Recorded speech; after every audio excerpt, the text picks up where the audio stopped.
अर्थ पर सब movements law of gravity द्वारा संचालित हैं। ये एक नेचुरल फिनोमेनन है जिसके कारण सब फिजिकल बॉडीज एक दूसरे की तरफ अट्रैक्ट होती हैं। जैसे कि एक पत्थर अर्थ की तरफ अट्रैक्ट होता है और वो अर्थ को अपनी तरफ अट्रैक्ट करने की कोशिश भी करता है, लेकिन अर्थ का साइज बहुत बड़ा होने की वजह से वो फिक्स्ड ही रहती है।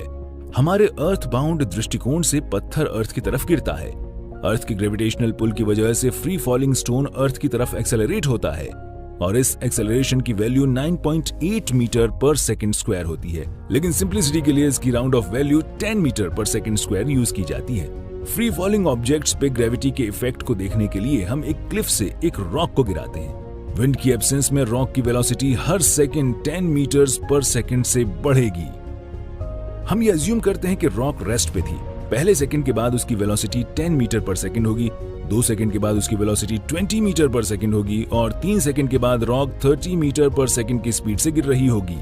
हर बढ़ते सेकंड के साथ रॉक की वेलोसिटी 10 मीटर पर सेकंड से बढ़ती रहती है जब तक कि वो अर्थ पर नीचे नहीं गिर जाती।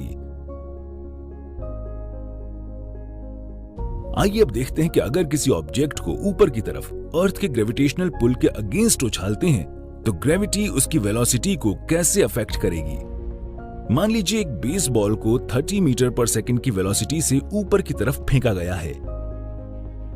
जैसे ही बॉल ऊपर की तरफ मूव करती है वो 10 मीटर्स पर सेकंड स्क्वायर के रेट से डीएक्सेलरेट होती है।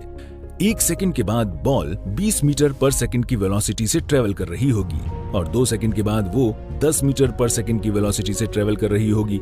3 सेकंड के बाद बॉल की वेलोसिटी 0 मीटर पर सेकंड होगी।